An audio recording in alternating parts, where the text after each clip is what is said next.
নমস্কার, যুক্তি তর্ক সঙ্গে অর্কই আপনাদের স্বাগত। আপনাদের সঙ্গে আমি অর্কপ্রভ সরকার। কমিশন কিন্তু এবার কাঁদিয়ে ছাড়বে নবান্নকে। দেয়াল লিখনটা স্পষ্ট। সাম্প্রতিক কমিশনের কি সিদ্ধান্ত, লেটেস্ট যেটা আমরা জানতে পেরেছি 28শে জানুয়ারি, কি বলেছে কমিশন? রাজ্যের 25 জন আইএএস আইপিএস অফিসারদের সেন্ট্রাল অবজারভার করা হবে। অবশ্যই হয় তারা তামিলনাড়ুতে যাবেন, নইলে কেরলে যাবেন, নইলে পুদুচেরিতে যাবেন, নইলে আসামে যাবেন। এর মধ্যে 15 জন হচ্ছে আইএস ক্যাডারের, 10 জন হচ্ছে আইপিএস ক্যাডারের। আইএস অফিসারদের নিয়োগের ক্ষেত্রে ওই 2001 থেকে 2012 এই ব্যাচের আইএস অফিসারদের নিয়োগ করা হয়েছে। আর আইপিএস অফিসারদের ক্ষেত্রে 2002 থেকে 2007। সব থেকে তাৎপর্যপূর্ণভাবে হাওড়া এবং আসানসোল জেলার পুলিশ সুপার এবং রাজ্যের স্বরাষ্ট্র সচিব জগদীশ মিনাকেও অবজারভার হিসাবে কমিশন নিয়োগ করেছে এবং তাদেরকে কমিশনের প্রশিক্ষণে বাধ্যতামূলকভাবে উপস্থিত থাকতে হবে।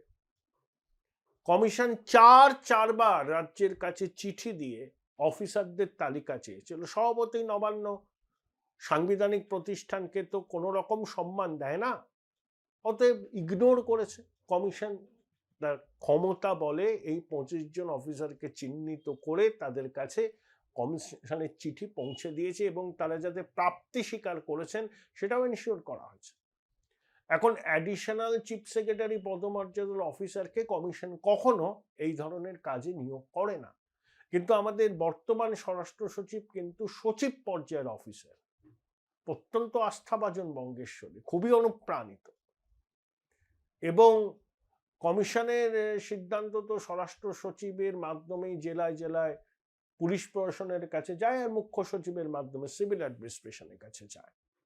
তাহলে অনুপ্রাণিত আধিকারিকদেরই কমিশন চিহ্নিত করেছে, তাদের ট্র্যাক রেকর্ডকে যাচাই করেই এই সিদ্ধান্তটা নিয়েছে যে ভোটের পশ্চিমবঙ্গে এদের যদি রাজ্যে রাখা হয় তাহলে এদের ভূমিকা সন্দেহের ঊর্ধ্বে থাকবে না। নিশ্চয়ই কমিশন সব জায়গা থেকে ফিডব্যাক নিয়েছে। অতীতে এই অফিসাররা বিভিন্ন নির্বাচনের সময় কি ভূমিকা পালন করেছিলেন, কতটা পক্ষপাতহীন তারা ছিলেন, কতটা সাংবিধানিক দায়িত্ব তারা নিষ্ঠার সঙ্গে পালন করেছেন, সেই সব ট্র্যাক রেকর্ড যাচাই করেছে কমিশন। যাচাই করেই মনে করেছে এই আধিকারিকদের যদি এখানে রাখা হয় তাহলে সুষ্ঠু অবাধ নিরপেক্ষ নির্বাচন ক্ষতিগ্রস্ত হতে পারে। খুবই অনুপ্রাণিত উলগানাথান, পিবি সেলিম, খুবই অনুপ্রাণিত, এরা খুবই অনুপ্রাণিত। এরা সব বঙ্গেশ্বরীর নয়নের মণি। নয়নের মণিরা যদি রাজ্যে নির্বাচনের কাজে থাকেন, মানুষ জানেন সেই নির্বাচন কি হতে পারে। আমাদের রাজ্যের একজন নির্বাচন কমিশনার আছেন না, রাজীবা সিনহা, তিনি কতটা অনুপ্রাণিত এবং গৃহপালিত ছিলেন পশ্চিমবঙ্গের মানুষ 2 বছর আগে সেটা সাক্ষাৎ দেখে নিয়েছে। চক্ষু কর্ণের বিবাদ ভঞ্জন হয়েছে। তাই নবান্ন এক্ষেত্রে কি করতে পারে? বলতে পারে যে স্বরাষ্ট্র সচিবের পদটা এতটাই গুরুত্বপূর্ণ, রাতারাতি তাকে এরকম অবজারভার হিসাবে নিয়োগ করলে প্রশাসনিক পরিকাঠামোয় চাপ পড়তে পারে, ফাংশন ব্যাহত হতে পারে, এসব বলতে পারে। কিন্তু নির্বাচন কমিশন এইসব যুক্তিকে আমল দেবে না। তারা যদি মনে করে চিফ সেক্রেটারিকেও অবজারভার করতে পারে, অ্যাডিশনাল চিফ সেক্রেটারিকেও করতে পারে, করে না। একটা অলিখিত নিয়ম মেনে চলে, কিন্তু সচিব পর্যায়ের আধিকারিকদের অবজারভার করাই যায়। আমাদের মাননীয় স্বরাষ্ট্র সচিব কিন্তু সচিব পদমর্যাদার একজন অফিসার, তিনি কিন্তু অ্যাডিশনাল চিফ সেক্রেটারি পদমর্যাদার অফিসার নন। সুতরাং তাকে বদলি মানে অবজারভার হিসাবে নিয়োগ করলে মহাভারত কিছু অশুদ্ধ হবে না। আপনাদের আরো একবার কৃতজ্ঞতা জানাই সহায়তা করার জন্য। থ্যাঙ্কস বাটনে ক্লিক করলেই সুপার থ্যাঙ্কস, আপনাদের সহযোগিতা আমার কাছে চলে আসবে। এ তো গেল একটা কিস্সা। এই যে পূর্ব মেদিনীপুরের ময়না এবং বারুইপুর পূর্বের দুজন ইয়ারোদের কমিশন এফআইআর করার নির্দেশ দিয়েছিল, নবান্ন করেনি। ইন্টারনাল তদন্ত করে এদেরকে এক্সোনারেট করা হয়েছে। কমিশন জানতে চেয়েছিল, নন্দিনী দেবী চিঠিতে তার উত্তর দিয়েছেন কমিশনের নির্দেশ যে মানছেন না সেটা স্পষ্ট, না রকম যুক্তি জাল বিস্তার করেছেন। কমিশন এই বিষয়ে তাদের চূড়ান্ত সিদ্ধান্ত জানিয়ে দেবে। এখন এই যে 34 জনের কাছাকাছি আপনার roll observer, special roll observer, প্রতিটা বিধানসভা কেন্দ্রে মাইক্রো অবজারভার, এসব থাকবে, এটা দিদিমণি মানতে পারছেন না। তার মনে হচ্ছে যে তার প্রশাসনের উপর কমিশন চাপ সৃষ্টি করছে, তাই তিনি ফোঁস করে উঠছেন। পশ্চিমবঙ্গের পরবর্তী ডিজি কি হবে সেটা নিয়েও মামলার জট। এদিকে কমিশন কিন্তু কাঁদিয়ে ছাড়ছে। দিদিমণি যতই ব্রেভ ফেস দেখান না কেন, বারবার করে কমিশনের নির্দেশ তিনি লঙ্ঘন করুন না কেন, শেষ পর্যন্ত দেখবেন এই স্নায়ুযুদ্ধে কমিশনই জয়ী হবে। কারণ দেশের সংবিধান কমিশনকে অভূতপূর্ব ক্ষমতা দিয়েছে। 324 থেকে 329 অনুচ্ছেদে কমিশনের ক্ষমতা স্পষ্ট করে দিয়েছে সংবিধান। কমিশন একটা সাংবিধানিক প্রতিষ্ঠান, সাংবিধানিক প্রতিষ্ঠানকে এভাবে চ্যালেঞ্জ করা যায় না।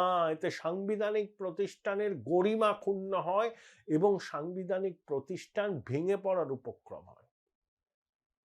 এ রাজ্যে কিন্তু সেটাই হতে চলেছে। কারণ কমিশনকে প্রতি পদে পদে অসহযোগিতা করেছে Nabanna. Data entry operator commission চেয়েছিল 1 বছর আগে, নবান্ন দেয়নি। যদি ডেটা এন্ট্রি অপারেটরদের সময় মতো কমিশনকে দিত রাজ্য, তাহলে কিন্তু এই লজিক্যাল ডিসক্রিপেন্সি, বলছে না নামে স্পেলিং, গঙ্গোপাধ্যায়কে বাংলায় কেউ গাঙ্গুলি লেখেন, এটা নিয়ে লজিক্যাল ডিসক্রিপেন্সি হয়েছে, ঠিক আছে, প্রশ্নগুলো তুলেছেন, ভালো করেছেন, কিন্তু এগুলো হতো না যদি প্রথম থেকেই নবান্ন কমিশনের দাবি মতো 1000 ডেটা এন্ট্রি অপারেটরকে দিত। অ্যাসিওর মিনিমাম ফেসিলিটি প্রতিটা নির্বাচনের আগে করা হয়, 500 কোটি টাকা করে জলে যায়। কমিশন এই খরচটা কাটছাট করতে চেয়েছিল, সেই জন্য রাষ্ট্রায়ত্ত সংস্থা মার্টিন বানকে দায়িত্ব দিয়েছিল। তারা সাগ্রহে রাজি হয়েছিল, শেষ মুহূর্তে তারা পিছিয়ে যায়। কেন পিছিয়ে গেছিল আপনারা বুঝতেই পারছেন। সম্ভবত পূর্ত দপ্তরের নিয়ন্ত্রণাধীন মার্টিন বান। কমিশন নতুন দপ্তর সরাবে, তাতেও বাধা। কমিশনের ফিনান্সিয়াল ইন্ডিপেন্ডেন্স চাই, বারবার করে নির্বাচন কমিশন রাজ্য সরকারকে বলেছে। না, স্বরাষ্ট্র মন্ত্রক নিয়ন্ত্রণ করত নির্বাচন কমিশনকে। তাহলে কি নির্বাচন কমিশনের কোনো স্বাধীন অস্তিত্ব থাকে? মনোজ আগরওয়াল তো আরিজাপ্তাব নন, ভীষণই অনুপ্রাণিত ছিলেন। এই ধরনের আধিকারিককেই দিদিমণি চান, যে তার কথা শুনে একেবারে যেটা করার সেটা করবেন। মনোজ আগরওয়াল যখন এগুলো শুনছিলেন না, তখন তিনি বিষোদ্গার করতে শুরু করলেন। তার বাঁ দিকে অরূপ বিশ্বাস, ডান দিকে মুখ্য সচিব মনোজ পান, তৎকালীন মুখ্য সচিব বসে আছেন, পিছনে জাতীয় পতাকা। মনোজ আগরওয়াল সম্পর্কে দিদিমণি কি বলেছিলেন? দুর্নীতিগ্রস্ত। আপনার তৎকালীন মুখ্য সচিব তার কমপ্লায়েন্স রিপোর্টে সাইন করেছে, নবান্নের সভাঘরে বসে সাংবিধানিক প্রতিষ্ঠানের সিইও কে আপনি বলছেন দুর্নীতিগ্রস্ত। মানে উনি তো আরিজাপ্তাব হতে পারেননি। তাই দিদিমণি রোষের মুখে পড়েছেন। উনি রাজীবা সিনহার মতো অনুপ্রাণিত আধিকারিকদের চান, যারা দিদিমণি যদি বলেন সূর্য পশ্চিম দিকে ওঠে, তারা সমস্যাটা বলবে হ্যাঁ ম্যাডাম, হ্যাঁ ম্যাডাম, হ্যাঁ ম্যাডাম, সূর্য তো পশ্চিম দিকেই ওঠে, আপনি তো অসাধারণ একটা আবিষ্কার করলেন। ঠিক এই ধরনের আধিকারিকদের চান। তো কমিশন, দিদিমণি খেলা তো বুঝেছে, তারা তো ফিডব্যাক নিয়েছে। পশ্চিমবঙ্গের নির্বাচন করাটা কমিশনের কাছে সব থেকে বড় চ্যালেঞ্জ, তাই আটঘাট তারা বাঁধবেই, যেখানে যা যা করণীয় তারা করবেই। এ তো সবে কলির সন্ধে, তারিখটা ঘোষণা হতে দিন না, কবে হবে আমি বলতে পারছি না, এসআইআর না হলে তো হবে না। তখন দেখবেন প্রশাসনে হুলুস থুলুস পড়ে যাবে। কারণ এই বিডিও, এসডিও, ডিএম, রাজ্য সরকারের বিভিন্ন স্তরের আমলারা এই গণতন্ত্রের উৎসব যাতে স্বতঃস্ফূর্ত না হয় তার জন্য নানা রকম কলকাঠি নাড়েন, বারে বারে এই অভিযোগ উঠেছে। সেই অভিযোগকে তো অসত্য বলা যায় না। কেন সিসি ক্যামেরা তার মুখটা সেলোটেপ দিয়ে আটকানো হয়েছিল, কেন ঘুরিয়ে দেয়া হয়েছিল? এগুলো হয়েছে অতীতে।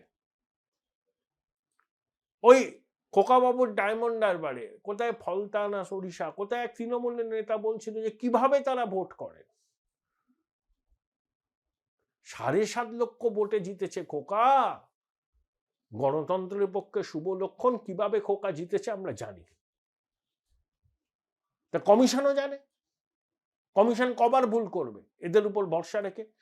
ভরসা রেখেছিল জানেন তো এসআইআর শুরু হওয়ার 2 সপ্তাহ অব্দি। তারপর যখন দেখলো যে এদের উপর ভরসা করে কমিশন ভুল করেছে, তখনই তারা কিন্তু একেবারে আটঘাট বেঁধে নেমে পড়েছে। বিশ্বাসই করে না রাজ্য প্রশাসন। আর রাজ্য প্রশাসন বিশ্বাসযোগ্য নয় তো, ভীষণ অনুপ্রাণিত। আইন মানবো না, সংবিধান মানবো না, বঙ্গেশ্বরীর কথাই সংবিধান, ওটাই আইন। এভাবে তো একটা রাজ্যপাট চলতে পারে না। আরে পশ্চিমবঙ্গ তো আলাদা দেশ নয়, ভারতের রাজ্য একটা। কেউ যদি মনে মনে ভাবেন পশ্চিমবঙ্গ আলাদা দেশ, তিনি সেই দেশের প্রধানমন্ত্রী, তার এই স্বপ্নবিলাস তার কাছেই রাখুন। 11 কোটি বঙ্গবাসীর এর সঙ্গে কোনো সম্পর্ক নেই। আর আমলাদের একটা অংশ এই স্বপ্নবিলাস, এই কল্পবিলাসের সহযোগী। তারা বঙ্গেশ্বরীর কথায় চলেন। সব ভক্ত রামপ্রসাদ, বঙ্গেশ্বরী ইচ্ছাময়ী তারা। ভক্ত রামপ্রসাদ কি বলেছিলেন? ইচ্ছাময়ী তারাকে যেমন চালাও তেমনি চল। এরাও তাই। তাই অনুপ্রাণিত প্রশাসন সাংবিধানিক দায়িত্ব পালন করতে যে পারবে না, কমিশন দেরিতে হলেও সেটা বুঝেছে, সেই জন্যই পদক্ষেপ নিচ্ছে। তাই তেলে বেগুনের জন্য উঠছেন দিদি, আদালতে যাচ্ছেন, নামি দামি আইনজীবী, আমাদের করের টাকায় তাদের ফিজ মেটানো হচ্ছে।